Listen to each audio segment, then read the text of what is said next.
Welcome to this autumn equinox and new moon ritual. It is September and we're right in between the autumn equinox and a new moon. So it's a perfect time for a ritual. So I'm going to leave my light sources on so that you can see me, but I will be inviting you to turn your light sources on and off, because this ritual is all about descending into the darkness of fall and winter and leaving the light behind, but taking the light within us into the darkness. Now, if you're in the Find Your Freedom method with me, but we don't usually use candles, it's almost blasphemous that I have a candle. I do have them, I just don't light them that much. We're always in the Find Your Freedom method trying to reduce our toxic load, and candles tend to have a lot of toxins, so if you can, use a beeswax, unscented, or something with essential oils that you made, ideally with doTERRA essential oils, so that those fragrances are not toxic to your home. You're going to need your essential oils, and tonight I'm going to be using cypress and tangerine. There's others that I will list here as well that you can use. You'll need something to sit on. I'm on a bolster, and then something to write with. A piece of paper that you don't mind pulling out of you're gonna end up burning it or throwing it away. So something that you don't mind doing that with. So the equinox, or equal night, it's from Latin. And it's a time where it's the midpoint between summer and winter, of course. And so there's a rhythm of life, of the seasons. It's called ritus in Sanskrit. And again, it's the season of our lives, and it's the way that we go through life and through the year. And ritual helps us mark different moments throughout our lives so that it's a call to presence. Okay. And the ritam is the divine order, the flow of light and of shadow. Okay. And there's always that fluctuation, light and shadow, yin, yang, masculine, feminine. It's always there. And halfway between autumn and winter solstice is Samhain, right? This comes from the Gaelic tradition and now Wiccan, and it's basically Halloween. And Halloween, from a spiritual perspective, is the time where the veil between the spirit world and the material world are much thinner. It's All Souls time. In Mexico, they celebrate the Day of the Dead on November 1st. And it's where, again, that portal between spirit world, material world is much thinner, and we can connect to our loved ones. And so in the Northern Hemisphere, the autumn equinox is a time of equal balance of day and night before that dip into longer nights and shorter days. Okay, that is winter. Depending on where you are in the world, right? If you're more in the Northern Hemisphere, you're really going to be experiencing this. If you're closer to the equator, it's going to be less. But from an agrarian ancestral perspective, the autumn equinox is a time to count our blessings and feel the abundance of life before embarking into the darkness. Okay, so it's like we're taking the light with us, the fire of summer, and bringing it with us into the darkness. And in Ayurveda as well, ancient Indian medicine, Agni is of critical importance. And Agni is much higher. Agni is that there's many different kinds of Agni, but there's the digestive fire we just call it the Agni of summer. And of course, if you are of Pitta constitution, then your internal fire is higher, and summer can imbalance you. And so that summer Agni is very real. We all feel it. It's hot. It's very obvious. And so it's like taking that with us to nourish us. Just like how some animals hibernate. They stock up on their harvest and then they hibernate for the winter. This is a powerful time to face our fears and remind and reconnect with our inner wise selves that death always leads to rebirth. So what can feel like death in winter, fall, where we see the leaves change and die, and going into winter where everything, right, is dormant, can feel like death, and there is death, right? But it's always leading to rebirth. It's always leading to the spring. We can always count on that. Okay, these natural rhythms in our lives. And our hearts, one of my teachers says that our hearts are like a portal, right? They're like a wormhole in the time-space continuum where you can travel to be with your loved ones. You can travel to be with spirit, where you can travel to be with the teachers, the gurus, right? And so your heart is this wormhole in time and space. And so when we can tap into our heart in this time and remember where we come from, remember who we are, remember that, again, death always leads to light, that darkness always leads to light, and then light leads to darkness. And this is always this cycle here that's reflected in nature and in the Vedas and in most Eastern traditions. These rituals are times that we are being called into presence. And when we are reactive, when we are reacting to life coming at us, and there's always something going on, we can lose our ability to respond from a place of love and wisdom, right? And again, if you're in the Find Your Freedom method, you understand at this point that we all have karma and traumas, and our psyche brings the past forward with us. And sometimes if we're not healed enough from that yet, those moments can really hijack us. And the past then is like it's with us in the present, but we're not really present. So these moments of ritual throughout the year can be a really soothing addition to healing from stress and trauma, because it helps us slow down, reconnect to ourselves, remind ourselves who we are, that we are not our trauma. We are not defined by the things that we struggle with. And we can heal. So this is a recalibration point, right? Of coming back into spiritual practice, and yoga, sadhana, spiritual practice. And sadhana is designed to help you connect to this place and see again where you need to recalibrate in your life. And ideally you have a daily sadhana, daily spiritual practice. But being with reality and facing reality is also part of this practice as well. Okay. So we can get caught up in the idea that the world is only this material world, that we are only our bodies, that we are only our stress, that we are only our trauma.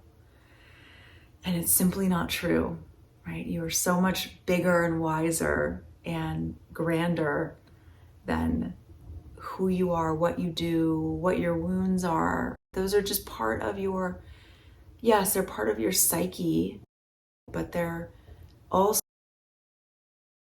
not, right? They're part of your psyche, and and they're karmas, and they're attached to your soul that goes with you into this life and the next one after that. And the teachers, the ancients have said, you bring these things with you. This is how intergenerational trauma happens.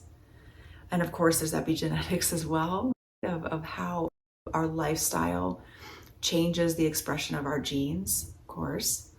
And then our nervous systems and our bodies remember, okay? And so this is what we're doing in the Find Your Freedom method. And we're stepping into this place of spiritual freedom here, right? Of the 5 elements of freedom, spiritual freedom is extremely important, especially when we're feeling lost, confused, okay? And so the yoga practice, sadhana, spiritual practice, is always meant to have a space held for the spiritual within it. And when we're going through difficult times, going through difficult things, it's a time we are being invited to reconnect to ourselves, our deeper selves, and to be self-referring. We know in the Find Your Freedom method that there's self-referencing, self-referral, which is, I know that I am source. I know that I am greater, wiser, higher power connected to everything. And if you need a reminder of that, you go back to week 1 or 2. And so it's a time, if you're going through a difficult time, it's a time to pray, to meditate, right? They say that prayer is talking to God and meditation is listening, okay? And it's a time to connect in that way to spirit, connect into the gap, and connect to the body, where you have so much wisdom guiding you. And it's a time where you're being called to learn a lesson. Typically, in a time of stress, in a time of difficulty, you're being called to ask, what are the lessons in this experience, right? And so we're all here to evolve. We're here to evolve our soul's path, right? From the illusion of separateness, back to the oneness that is all of creation, all of reality. True reality is this deeper plane of existence, right? That deeper intelligence that guides you in every moment of your life. The deeper intelligence that causes things to grow and to die, and for things that seem miraculous to happen, because there's that innate intelligence within them. And so the more that we heal ourselves, the more that we heal the collective consciousness. Because you are part of the whole, when you heal parts of yourself, when you reclaim parts of yourself, if you're healing from developmental trauma, you're starting to reclaim parts of yourself that were splintered off, that weren't allowed. And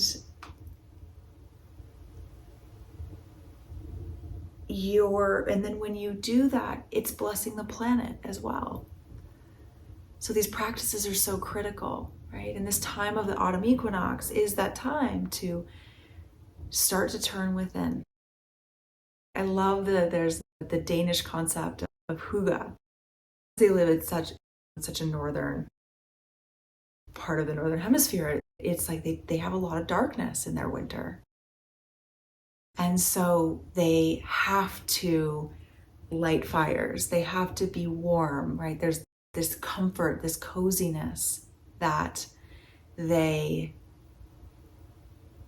foster. It's warmth, connection with others. It's even eating some sweets and feeling comfortable and, again, cozy. And that's a similar thing. We're turning inward. And we're approaching this new moon on the 25th, right? The new moon is the primary phase of the moon, and it's sometimes called a crescent moon. It looks like a D or the right side of a parenthesis. So this phase at the same time supports new ideas, activities, planning, anything that promotes the betterment of your future. And it's a time of new beginnings. Okay. So again, see how there's this autumn equinox, which is, okay, we're turning inward and day and night are equal. And then the new moon invites us into what is your next phase of life? How do you want to approach this next season of your life? Okay, so it's a time to look forward and to set intentions. And we're going to use some essential oils. Tonight I've got tangerine and cypress with me. A few that you can use. Cedarwood, it improves your sleep, which then gives you energy the next day. Ginger improves circulation, which then gives you energy. Any citrus oil is a pick-me-up. That's why I'm using tangerine. And cypress is a classic new moon essential oil. It's cleansing yet grounding, and it creates a constructive atmosphere for evaluating your choices. Okay. And I like combining two together. They create a synergistic effect and they're wonderful. And so cypress is really helpful with difficult or painful transitions because it instills or reminds you, reconnects you to the inner stillness and strength that exists within you. It connects you to your confidence. It calms the mind and your emotions, okay? And it reduces anxiety and uplifts your spirit, okay? And myrrh has many of the same properties as cypress, okay? It's very grounding. It also aligns the chakra, the energy centers in the body, okay? And then tangerine and orange are also great choices. They're uplifting, they're optimistic. They bring emotional vitality to transition. So again, it's what are the oils that are going to help you transition? What comes up for you in transitions? Is it anxiety? Then you're going to want an oil that helps soothe and supports anxiety. Adaptive blend is a wonderful one. And if you're not part of the Find Your Freedom method, I'll share the link below where I give you these essential oils. But for now, right, if you're in the method, you have access to these, and adaptive blend is wonderful for soothing anxious feelings, right? And tangerine also allows us to realize change, but without a lot of anxiety or drama or creating a lot of trauma. It's just kind of keeps you even and steady, okay? So let's see. So again, the day, and we'll get into that in a moment, the day and the night are equal here. And we're entering a period, again, of more darkness than light. So we're called to plant these seeds that will then grow roots and bloom in the spring. And this is also, if you're in a female body, connected to the luteal phase of the female body. Okay, the luteal phase is after ovulation but before menstruation, where if pregnancy didn't happen, the lining of the uterus it's preparing to shed because that the pregnancy wasn't triggered. And so again, just like the season of the leaves dying, it's the same shedding. This is like autumn in our bodies. And so I invite you to join me in this ritual to face the coming darkness. Okay? So I want to invite you to start with your oils. Okay, I've got, again, tangerine here. And if you're using these at night, any citrus oil can create some photosensitivity, can create a sensitivity to light on your skin in the morning. So you just be mindful of where you're placing them. So I put them both in my hands, rub the hands together. Just cup the hands over the face. Nice deep breath. I might rub any excess on the back of my neck, maybe the bottoms of my feet, the pulse points at your wrists. Okay. Good. Okay. So, coming to seated, if you're not already there, just closing the eyes, taking in the oil a little longer if you need to. The autumn equinox is a story about the Greek goddess Persephone. And each year she had to leave her mother to journey down into the dark underworld of Hades. And before she would leave, she would feast on the magnificence of the light-filled world, fruit, flowers, love. Okay, and that would nourish her for the journey into the underworld. Okay. So that's what we're going to be doing tonight, right? Illuminating our joys, our successes, our achievements, creations as the light of life. Okay. So just bringing one hand to the heart, the other one, the palm is open, and the index finger can come to the thumb. This is the individual self bowing to the Supreme One. Okay, if that resonates for you. And just start to think, hold in your heart the things that you're harvesting right now, what you're grateful for. Okay.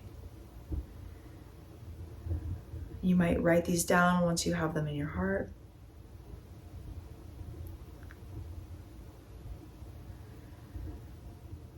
And saying out loud, we are rich and abundant, filled with love and light, or I am rich and abundant, filled with love and light. This is my harvest. This is what I'm grateful for. Okay, and then you're gonna light your candles. Candle, you just need one really. Just have it on for a moment. And as you write, continue to write as many things that you're grateful for as you can. You can welcome to stop the video or pause the video. And just continue to write and write as many things as you can think of, all the little things. Try to be as specific as possible. Okay.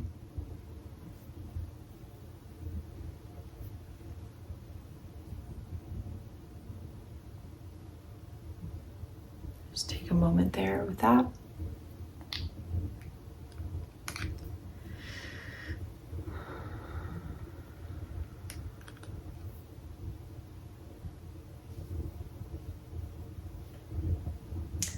And then when you're done, of course, again, pause the video if you're not done. Once you're done, you're gonna blow out any candles in your space. Turn off any sources of light. Again, I'll keep mine on so you can see me. Right? And closing the eyes, saying the darkness is growing and soon it will overtake the light. The nights will stretch long into the cold winter, just as Persephone journeys to the heart of the earth. This is the time when we move more inside. When it is dark without, we turn to the light within.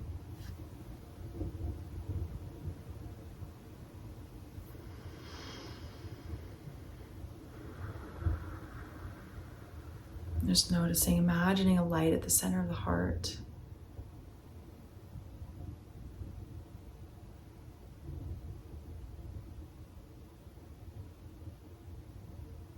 Remembering that this light always exists within you. It's not a matter of if it's there, it's a matter of, did you remember that it's there? Or did you simply forget? So pause for a moment in the darkness. Take a couple of deep breaths, feel the whole experience in your body. And then say something like, our true harvest lies within us. We are safe, secure, nurtured, and supported. We enjoy the shelter of this home. Even in the darkness, we shall befriend fear. For we remember that eternal cycle, birth, growth, decline, death, decomposition, and rebirth.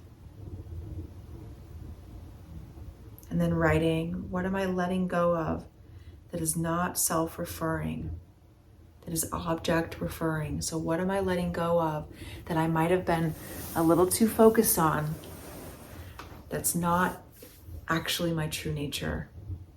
Circumstances, other people's behaviors, maybe behaviors of your own that are coming from a wounded place. Those are very important to pay attention to. Start to let go of which ones you think you can begin to let go of, to loosen your grip on.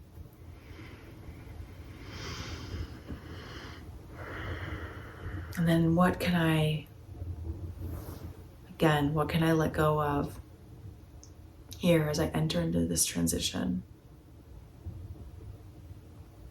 And then again, pause the video as you write.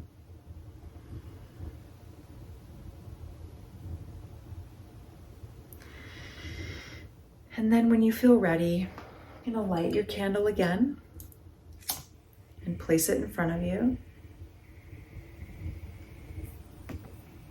Okay. And place it in front of you and say, may we be renewed with tranquility and wisdom. May we be renewed with tranquility and wisdom.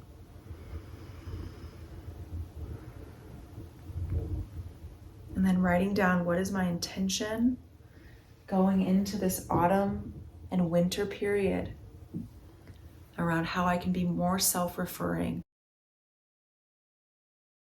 connected to that inner wholeness that's always there. What is my intention? What healing am I going to embark on? How can I take better care of myself? Is there something that I'm wanting to call in to take aligned action towards? Okay. And again, you can pause the video if you need to write a little longer.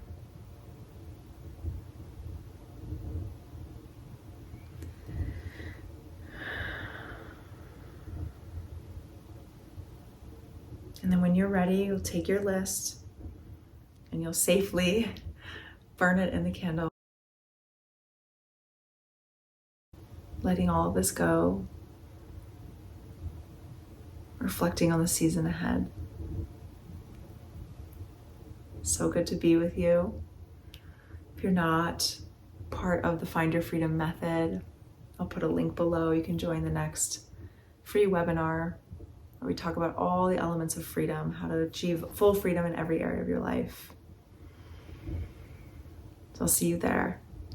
Namaste.